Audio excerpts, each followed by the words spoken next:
Good morning, all of you. This is Bhatia in front of you, and today we are going to start Unit 10 and 11 of your subject PHIC 132. Unit 10 and 11. In Unit 10, we will study about the emergence of Rashtrakutas, and in Unit 11, we will study about the conquest of Arabs, the emergence of Muslims, and these two units are of the centuries of 7th centuries, 8th century, 9th century, and 10th century. This is the time period when we can call it early medieval period. Now, this is our starting time, emergence of Rashtrakutas. Yes, in this map, you can say the empire of Rashtrakutas. From where to where Rashtrakutas has extended their empire. In this red box, this is the places where Central India and South India covered. Okay, earlier we have studied about there are so many rulers who extended their control over India, just like Palas, Pratiharas, Rashtrakutas. In this Rashtrakuta empire, we will be going to start. The introduction about Rashtrakutas. What is the meaning of Rashtrakutas and what was the period we cover in Rashtrakuta period? India witnessed three powerful kingdoms between 750 and 1000 CE. Pala Empire, Pratihara Empire, and Rashtrakuta Empire in mainly South India. These kingdoms fought each other to establish their respective hegemony, which was the trend of early medieval India. Yes, earlier we have said that this is a time period when to which we can call that early medieval India. Historian Noboru Karashima treats the empire as a new type of state, like feudal state showing both discontinuities and continuities with states that had emerged in these areas from 3rd century onwards. Rajputa Empire dominated the Deccan for almost 200 years till the end of 10th century. Also controlled territories in North, in South India at various times, which lasted the longest of the three. Means Palas, Pratiharas, and Rashtrakutas. In all these three categories, the Rashtrakutas had ruled a lot of time. It was not only the most powerful empire of the time, but also acted as a bridge between North and South India in economic as well as cultural matters. It also promoted and expanded North Indian traditions and policies in South India. Significantly, India touched new heights of stability and achievements in the field of polity, in the field of economy, culture, education, and religion in the fields. Means Rajputas played very important role in society and economic and in political situations. Yes, you can see which topics we will cover in this. Emergence, dominant dynasty means Rashtrakutas in south and successor of Chalukyas of Vadapi and Deccan ruled over parts of Maharashtra and Karnataka. And what about the capital of this? Before starting any topic, then we need to cover the historical background of that particular area, of that particular region. The word Rashtrakuta means the chief of Rashtra, means the division or kingdom. It is possible that the line of kings belong to this class of provincial officers, as the designation appears in the inscriptions of many dynasties. We may say for sure that the Rashtrakutas were high officials, either provincial chiefs or another kind of administrators. For example, a Rashtrakuta Govinda Raja, son of Shiv Raja, acting as Vijnapati, is mentioned in Nirvana plates of Chalukya Vikramaditya II of Badami. Means they got big titles for them. Romila Thapar also. Romila Thapar is the name of a writer which has written a book on ancient India. Romila Thapar also cites that Danti Durga, founder of main branch of Rajputas, was one of the subordinate of Chalukyas and a high official in the administration. Historians are still and high official in administration. Historians are still not clear about the origin of Rajputas and its branches, from where Rajputas came and where are the branches of Rajputas. Historical heroes were also not clear about the origin of these categories. There were several branches of Rashtrakutas ruling in different parts of India in early medieval period. Earliest known ruling family of Rajputas was founded by Manaka and Malkhe, having the Palidhwaraja banner on the Garuda Lanchana. Another Rajputa family was ruling in Betul district in Madhya Pradesh. Antroli Charoli inscription bearing the Garuda seal dated 757 CE mentions four generations of Rajputas, just like Karka I, his son Dhruva, his son Govinda, his son Karka II, belonged to a collateral branch of Malkad line holding sway in the Lata country in Gujarat. Means three generations they have discussed about. Danti Durga was the founder of Imperial Rashtrakuta line because in one inscription it is denoted that Danti Durga, who was the founder of Imperial Rashtrakuta line. Rashtrakuta Empire. Now we come to the main line of Rashtrakutas. Danti Durga, a strong and able ruler, was the real founder of a lasting empire. The earliest record of his reign, the Ellora inscription. Have you listened about Ajanta and Ellora caves in Maharashtra? You also have heard about these caves, where the Ellora inscription of 742 CE mentions the title. What title? Prithvi Vallabha and Khaga Valoka. He whose glances as keen as the edge of the spoon. For him. For him, for whom? Danti Durga. Danti Durga was the founder of Rashtrakuta main line and to whom we can say the very keen sight, very keen glances. He can see just like the edge of the sword. Lata and Malava were in a distributed condition after the Arab invasion.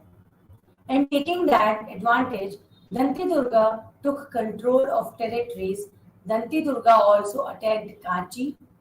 Kanchi is the capital of Pallavas and struck up an alliance with Nandivarman, Pallava Malla, to whom he gave his daughter Reva, where the people sit together and they do some economic activities or praying activities or something else. This integration of the empire. Ahava Malla Talpsara, one of the most prominent, potent feudatories of the Rashtrakuta Empire. He became strong enough within a few years of death of Krishna to overthrow Karka II and establish himself as independent monarch by laying the foundation of Western Chalukya Empire of Kalyani. The system of administration in the realms was based on ideas and practices of Gupta Empire and Harsha's kingdom in the north, Chalukyas in the Deccan. As before, the monarch was fountainhead of all powers, including the head of administration and commander-in-chief of the armed forces. Means if we are talking about administration system, then first of all we can talk about the king. The king was having all power related to the empire, and after that the head of administration, just like commander in chief, and after that armed forces, commander in chief, and first of all king. They all had the empire and they all had the administrative system of Chalukyas. You can see the temple, how they cut the rocks and how they maintain, how they built the temples at that time, how finishing came into the temples at that time.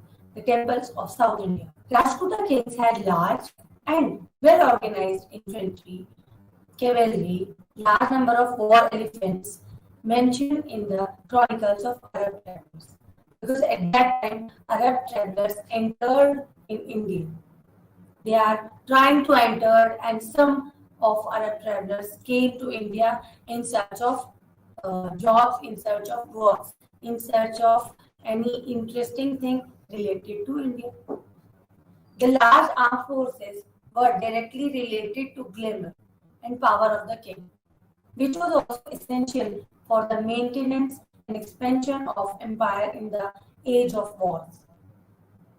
The Rajputas were famous for a large number of horses in their army, imported from Arabia, West Asia, Central Asia. The real power of Rajputas is reflected from their many forts, garrisoned by special troops, independent commanders. The infantry consisted of regular and irregular soldiers and levies provided by vassal chief. The regular forces were often hereditary and sometimes drawn from different regions all over the India. There is no reference to war chariots which had fallen out of use. What about the polity? What about the society? And what about the religion of that Chalukyas, Rajputas, and what about the literature of Rajputas? As we can see, the acquisition of several titles by Rajputa kings itself seemed the adoption of practice of North Indian kings. Just like North Indian kings has adopted the big titles before their names and after their names, as Rajputa kings also has adopted the practice of adoption. We can take a glimpse of Rajputa culture through titles used by different kings such as Prithvi Vallabha, Khaga Valoka, Maharaja Dhiraja, Parmeshwar, Param Bamaraka, Shubhatunga, Jagatunga, Akavalsara, and Rajadhiraja, Paramavera. These type of titles were adopted by the kings of Rajputas because they're very fond of these titles, and that's why they adopted them. They want that after their death, they will be knowing by their titles. These Brahminical titles and performances of Vedic sacrifices became a mean to legitimize their rule following the North Indian practice. Yes, this is also the picture of same thing, the temple and the courtyards and the entry gate and the staircase of that particular temple. How the people enter into the house and how the activities were done at that time. The dominant caste followed their traditional duties, such as Brahmins were devoted to religious rituals, teaching, and Kshatriyas were engaged in administration and war. Vaishyas has degenerated to the status of Shudras due to the decline in commerce and engagement in agricultural activities. Simultaneously, the position of Shudras improved considerably due to expansion of agriculture, enlistment in the army. The condition of women seems to not have degraded in contemporary society. Women practiced in religious and administrative activities with men. Ladies of king's household also attended the court on festive occasions. Princes were also appointed to government posts such as Rashtrakuta Princess, what was the name of Chandrabalbe, a daughter of Amogh I, administered the Raichur Doab for some time. According to Arab writers, in Rashtrakuta Empire, ladies did not veil their faces, which indicate towards the non-existence of the Parda system. Have you heard about Parda system? The ladies were do their dupattas on their head and they cover their face in front of elders, in front of respected people.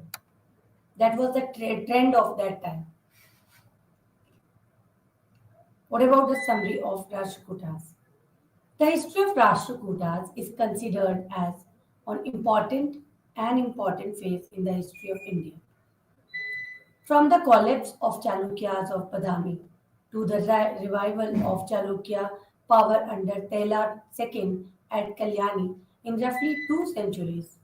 And during this long interval, the line of Rashtrakutas, started by Danti Durga, continued to rule western Deccan. The circle became complete. Their direct rule was confined to the area that is called Ratpadi. Ratpadi 7.5 lakh in Tamil inscriptions. In the north, Pratiharas and Palas were defeated in wars. Who defeated Palas and Pratiharas? Rashtrakutas. And Parmaras became their vassals. In the south, the Ganga country was a viceroyalty under the Rashtrakutas for many years. And the rising empire of Cholas suffered a severe loss. In the eastern half of Deccan, the Rashtrakutas tried to bring the Chalukyas of Vengi under control. Means in 7th to 10th century, we are discuss about we are going to discuss about the Chalukyas. We are discussed about Satvahanas. We have discussed about Palas, Pratiharas, Rashtrakutas. They were the three powers which regularly fought in front of all. And from three powers, Rashtrakutas were the main power at the time of 7th century. 8th century, Rashtrakutas were the main power. And Rashtrakutas had ruled near about 200 years. 200 years they ruled and they maintained their titles, they maintained their temples, they maintained their administration, society, polity, and religion also in front of the people.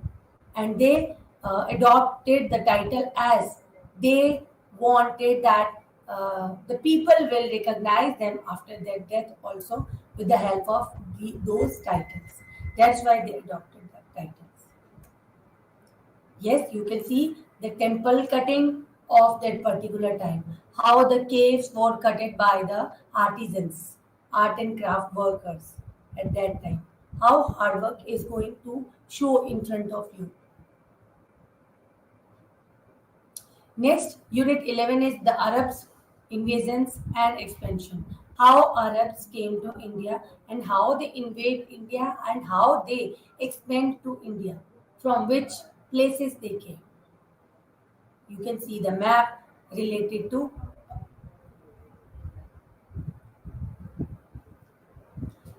in the unite so far. We have studied about social, political, economic, and cultural aspect of ancient India. Based on the unique traits of the period, historians have called it as ancient history. Similarly, the period that followed had its own characteristics, features to be termed as medieval. The rise of Islam in West Asia and Muslim conquest around the world is a typical of early medieval period. In this unit, we will study on such interrelated development in the Indian subcontinent. This is the Arab conquest of Sindh in the western region of subcontinent. Arab conquest in Sindh in the western region means Arab came from western India.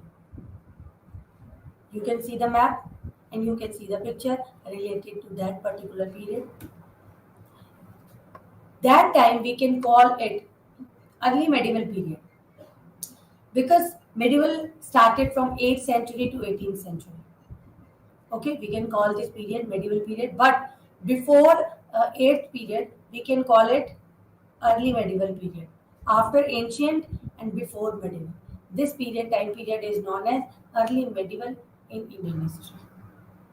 Early medieval is a phase of transition from ancient to medieval period, when ancient period was going to end and the medieval period was going to start. That time, that's why we can call it early medieval period. In relation of North India, the period before Sultanate phase is termed as early medieval. Sultanate phase. Delhi Sultanate, have you heard about that period? Delhi Sultanate, Alauddin Khilji, Kutubuddin Aibak, they were ruling at that time. You have also heard about this. Many historians also refer to it as post-Gupta period. After the decline of Gupta and to the Gupta period, we call that period a golden age. And after the decline of Gupta period, the post-Gupta period started. And this period we can call it early medieval period also. It signifies a different chronological construct in Indian history that had characteristics of its own that were not to be found in earlier or later phases. The use of such terms in academic circles is of more recent origin. Before its uses, the medieval period was mostly understood in terms of foreign or Muslim invasion and rule in India. Foreign invasion or Muslim invasion, both words are same because Muslims also were foreigner at that time and they entered to India and they set up their political control, they set up their administrative control, and they set up their political, administrative, religious, and social control over India. The medieval period was mostly understood in terms of foreign Muslim invasion and rule in India.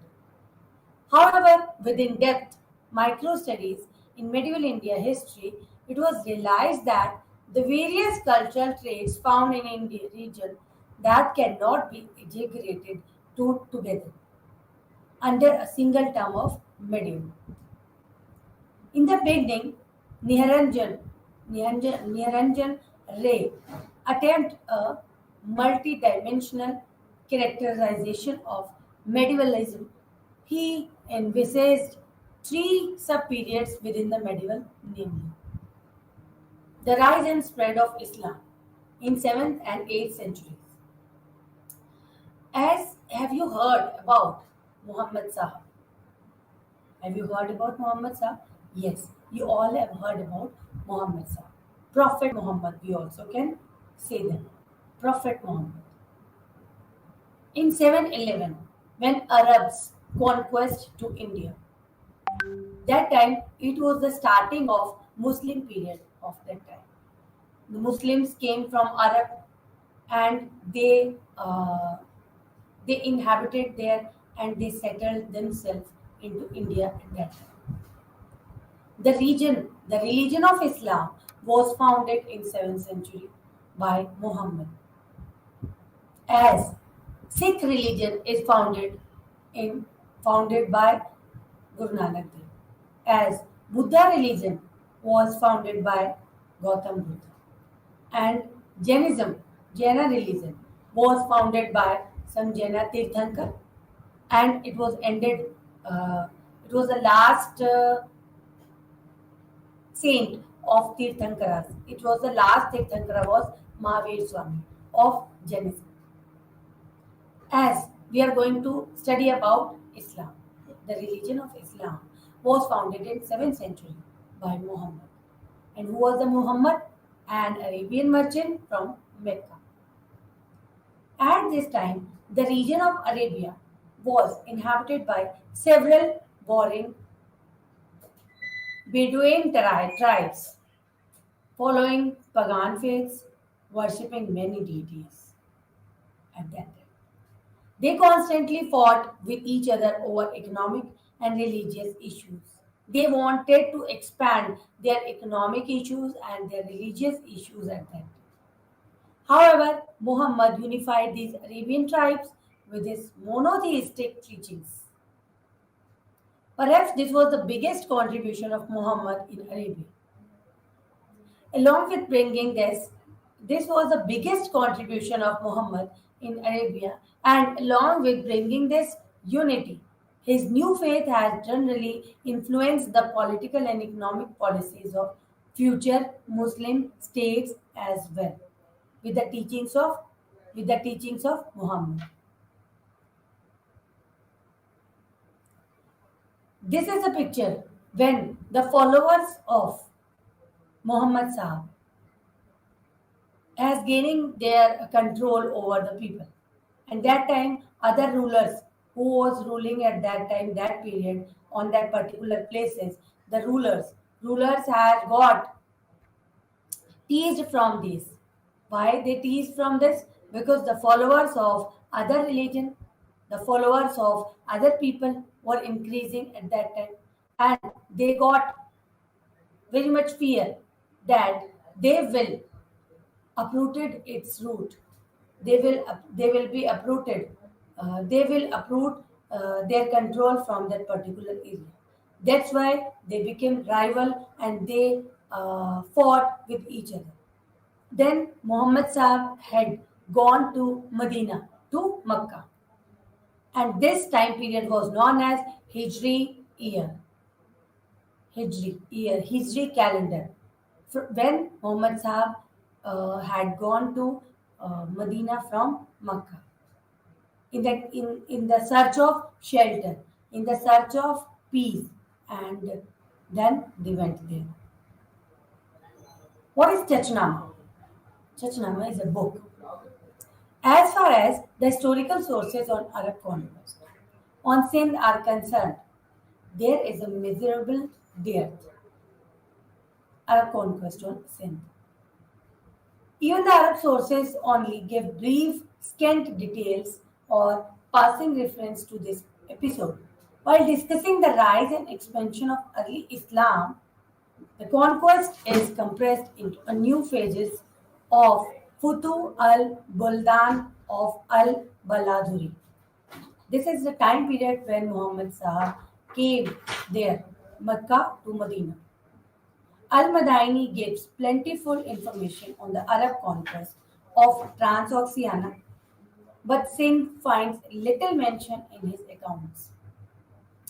However, this dearth of Arab sources on the theme is largely compensated for by the Chachnama. Chachnama is a Persian text written by Ali Kufi. In which period? In 1226 CE. It is reliable historical work that claims to be translation of lost Arab account.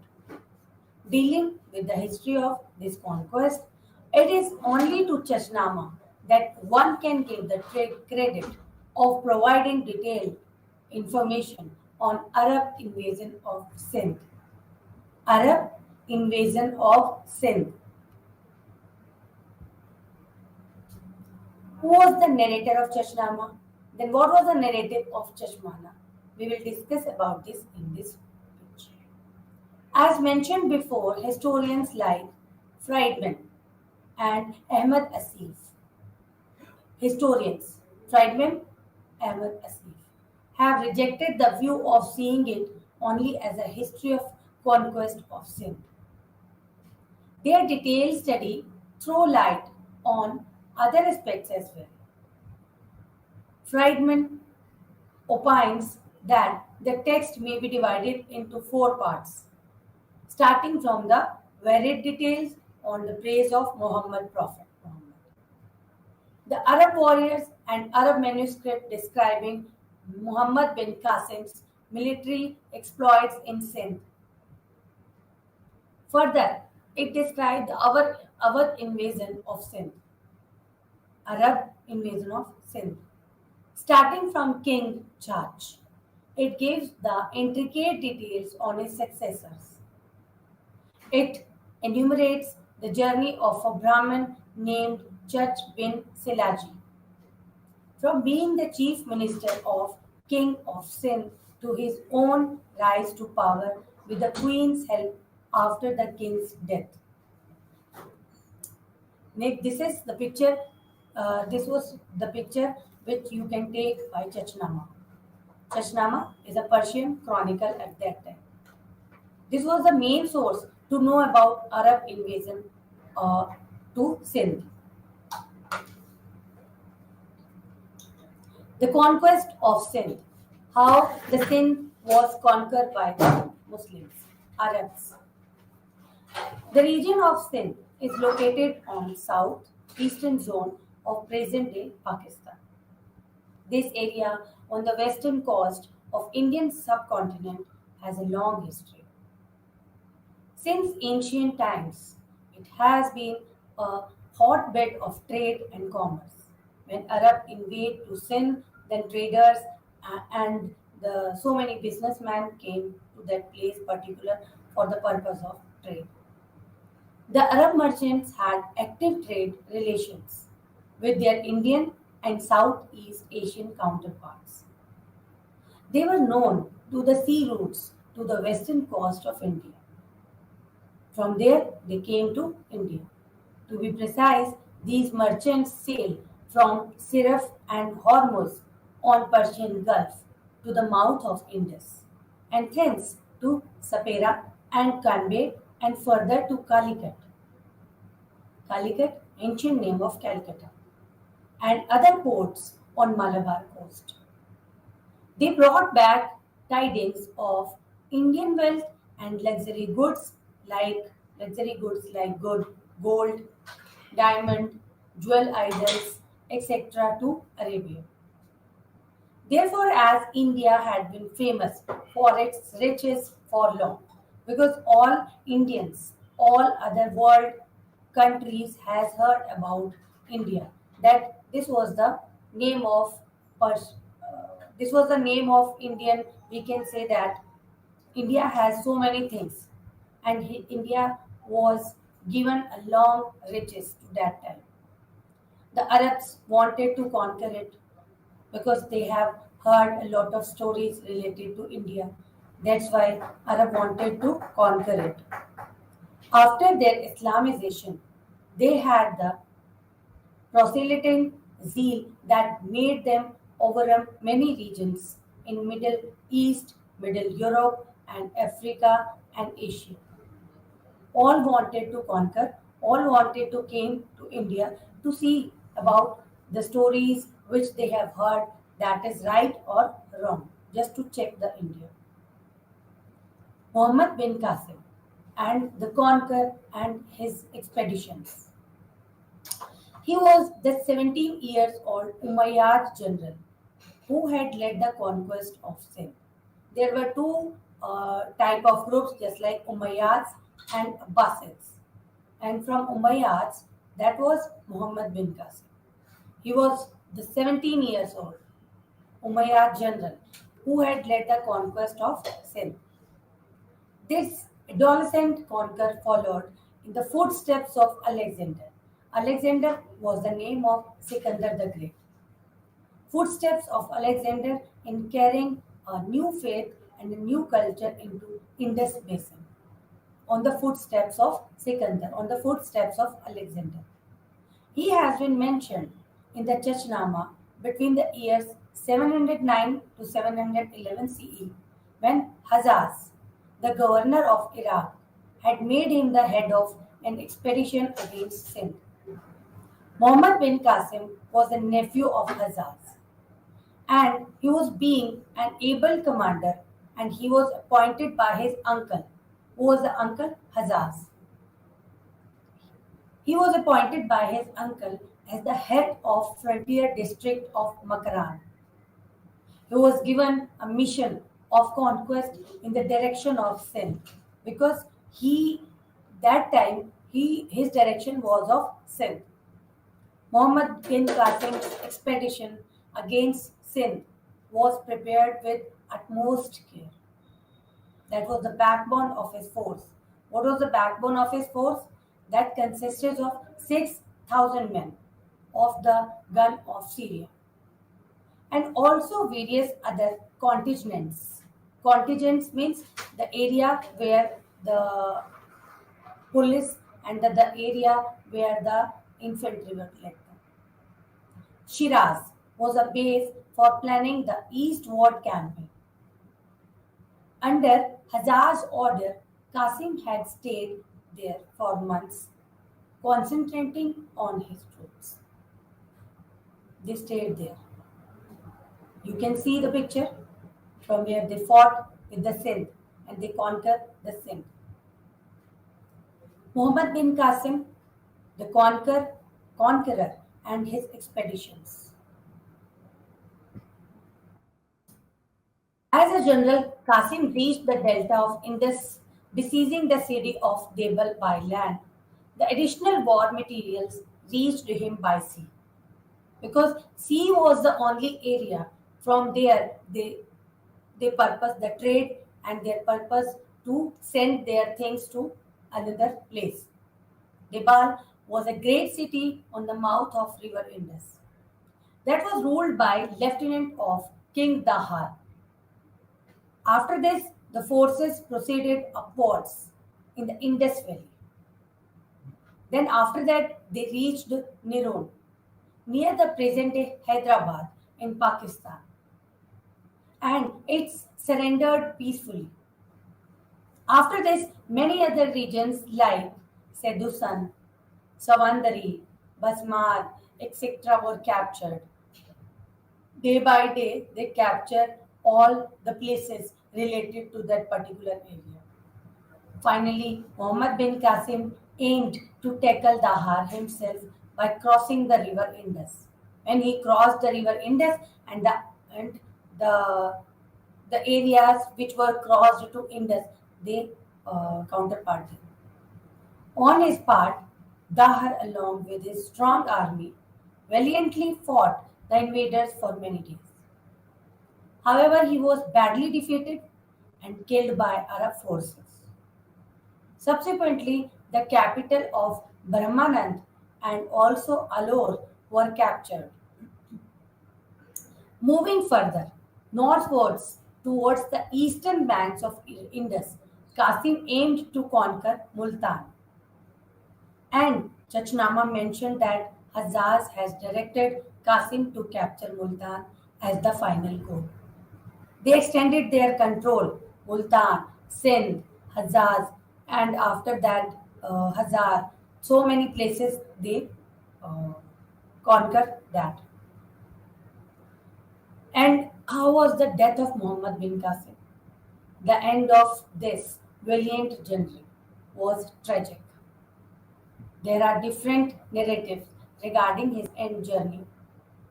Chachnama attributes his demise to the two virgin daughters of King Dahar named Surya Devi and Palmal Devi, who were sent to Caliph Walid, who were sent to Caliph Walid as prisoners of war after death of their father. As a revenge of their father's death, they had accused Qasim of having violated them. This incurred the wrath of Caliph, who had ordered to kill him instantaneously.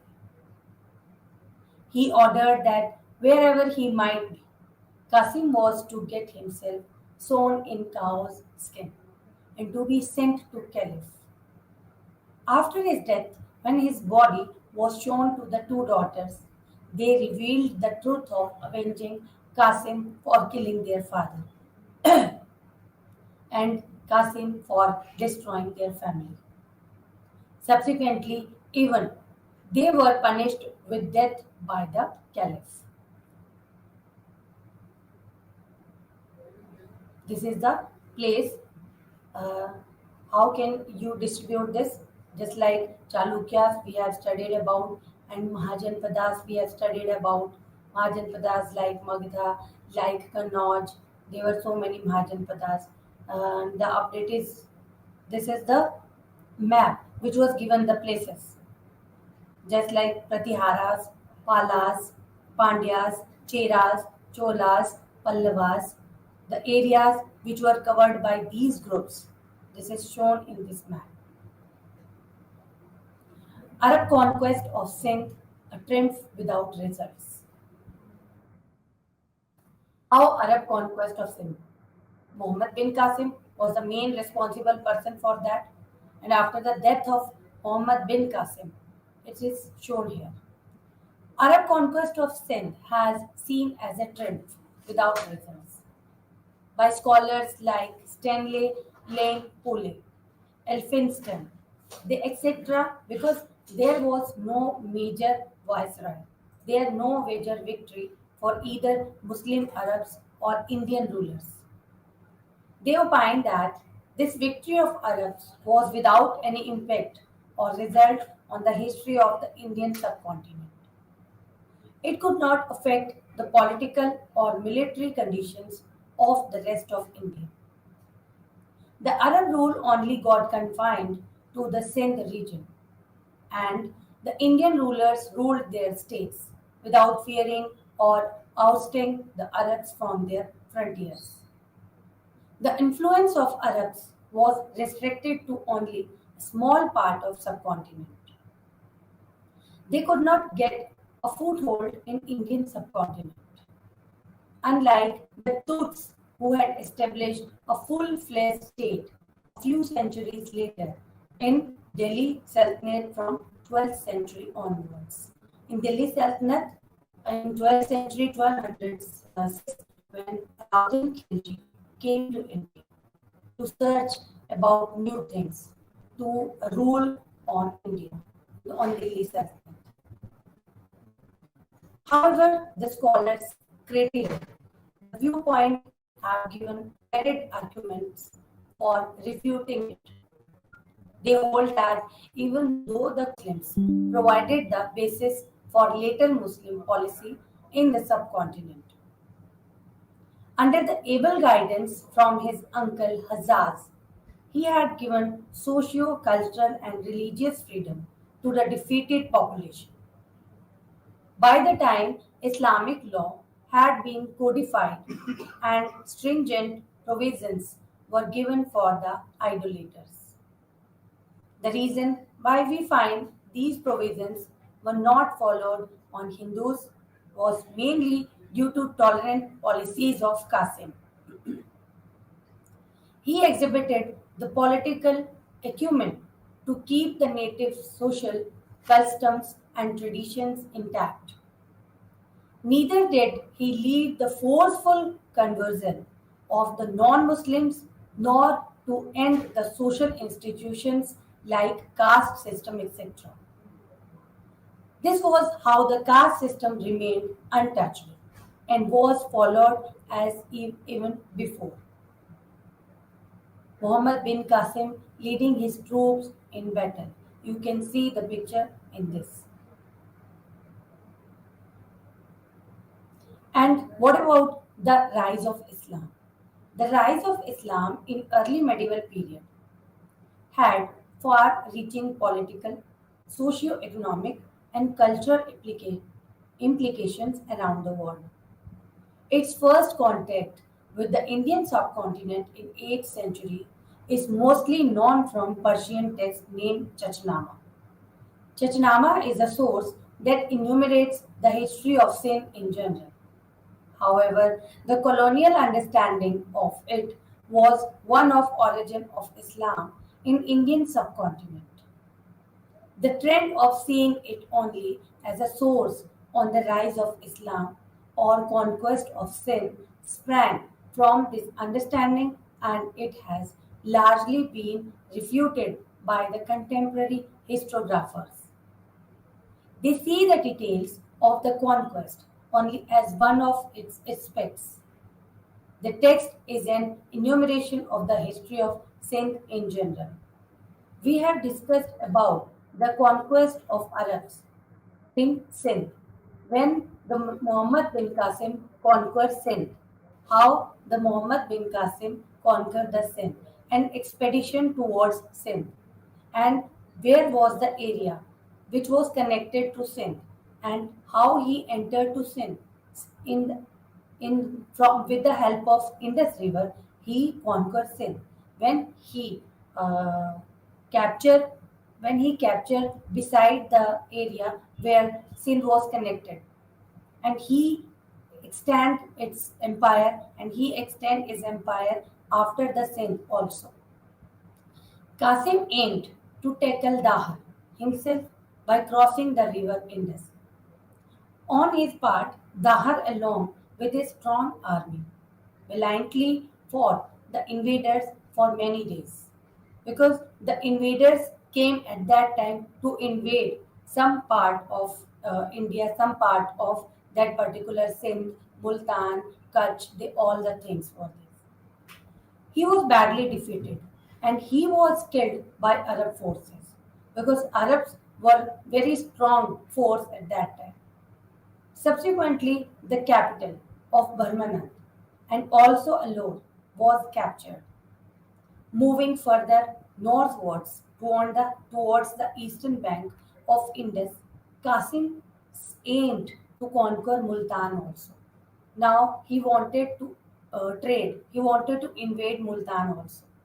And the Chachnama was uh, the book by was Chachnama was the source by which we know about the area and we know about the invasions at that time.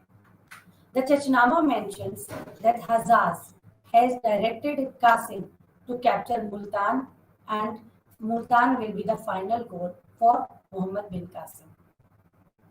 And when the end of this valiant general, this was very tragic. There are different narratives regarding his end journey. Chachnama attributes his demise to the two virgin daughters of King Dahar, named Surya Devi and Palmal Devi, who were sent to Caliph Walid as prisoners of war after the death of their father. As a revenge of their father's death, they had accused Qasim of having violated them. This incurred the wrath of Caliph, who had ordered to kill him instantaneously. He ordered that wherever he might be, Qasim was to get himself sewn in cow's skin and be sent to Caliph. After his death, when his body was shown to the two daughters, they revealed the truth of avenging Qasim. They wanted to avenge Qasim for killing their father and destroying their family. And after that, even they were punished with death by the Caliph.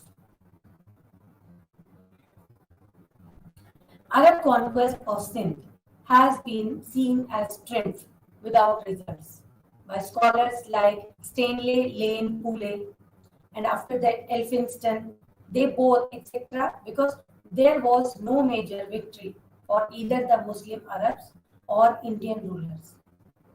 They opined that this victory of the Arabs was without any impact or result on the history of Indian subcontinent. It could not affect of political or military conditions of the rest of India. And the Arab rule only got confined to the Sindh region, and the Indian rulers ruled their states without fearing or ousting the Arabs from their frontiers. And they knew about the Arabs will not enter into India, and they ruled freely at that time. The influence of Arabs was restrained to only a small part of subcontinent. They could not get a foothold in the Indian subcontinent, unlike Turks, who had established a full-fledged state a few centuries later, like Delhi Sultanate. Turks came into Delhi Sultanate and they established their control in Delhi at the time of Delhi Sultanate in 1206 to 1300. However, the scholars critiquing this viewpoint have given varied arguments for refuting it. They hold that even though the conquest did not have any substantial effect on the political geography of India, it had defined political influences on both sides, as seen before from the sources. Sources was Chachnama, and with the sources of Chachnama, Muhammad bin Qasim was as able as administrator as a warrior. After his victories, he maintained the law and order of a region and believed in placing good administration under the Muslim rule. The arrangements made by him with the non Muslims provided the basis for later Muslim policy in the subcontinent. Under the able guidance from his uncle Hazaz, he had given socio cultural and religious freedom to the defeated population. By the time Islamic law had been codified and stringent provisions were given for Quran Sharif. And nowadays Muslims read that and follow Muhammad Sahab, means Prophet Muhammad. The reason why we find these provisions were not followed on Hindus was mainly due to the tolerant policies of Muhammad bin Qasim. He exhibited the political acumen to keep the native social customs and traditions. Neither he led to forceful conversion of the non-Muslim nor to end the social institution like caste system, etc. Its first contact with the Indian subcontinent in 8th century. Yes, you can see in this picture Muhammad bin Qasim, how he led his troops in battle, how he extended his control to Sindh and after Sindh, Multan, near the coast of Indus River. Yes, in 8th century is mostly known from the Persian text named Chachnama. Chachnama is a source that enumerates the history of Sindh in general. However, the colonial understanding of it was one of origin of Islam in the Indian subcontinent. The trend of seeing it only as a source on the rise of Islam and or conquest of sin sprang from his this understanding, and it has largely been refuted by the contemporary historiographers. Historiographers were the people, were the person who maintained history and who wrote history in history books. They see the details of the conquest only as one of its aspects. The text is an enumeration of history of sin in general. As we have studied about a lot of things related to Islam and related to Chalukyans, Palas, Pratiharas, Rashtrakutas, we have studied about Unit 10 and 11 also. And in Unit 10, we have studied about Rashtrakuta kings, how they administrate their empire, how they handle their armies, and how they work with political, social, administration, and religious control towards the people of that particular area. We are talking about South India, and you can see the temple condition, how they made their temples for the future coming generations so that they will be recalled by the people of that particular future generations. The literature, how they wrote some literature for the purpose the people will recall them. This was the temple at that place. And after that, in Unit 11, we have studied about the invasions of Arab and how the Arabs expand their control, Sindh, Baluchistan, and Multan, and all the areas connected to this. This is a picture by which we can say that the Arabs conquest Sindh and Multan, how they conquer. Chachnama is a source by which we can say that we have a lot of sources to know about Delhi Sultanate, to know about Arab conquest, to know about Muslim invasion of that time. This is the picture you can see how the Arabs conquest the Sindh, how Muhammad Qasim conquered an expedition towards the Sindh and Multan. The death of Muhammad bin Qasim we have studied, and Arab conquest to Sindh after that Multan. And we are going to end. And in our next class, we will cover our unit 11 and 12 of BHIC 132. Now we are going to end the session. Have a nice day. Thank you.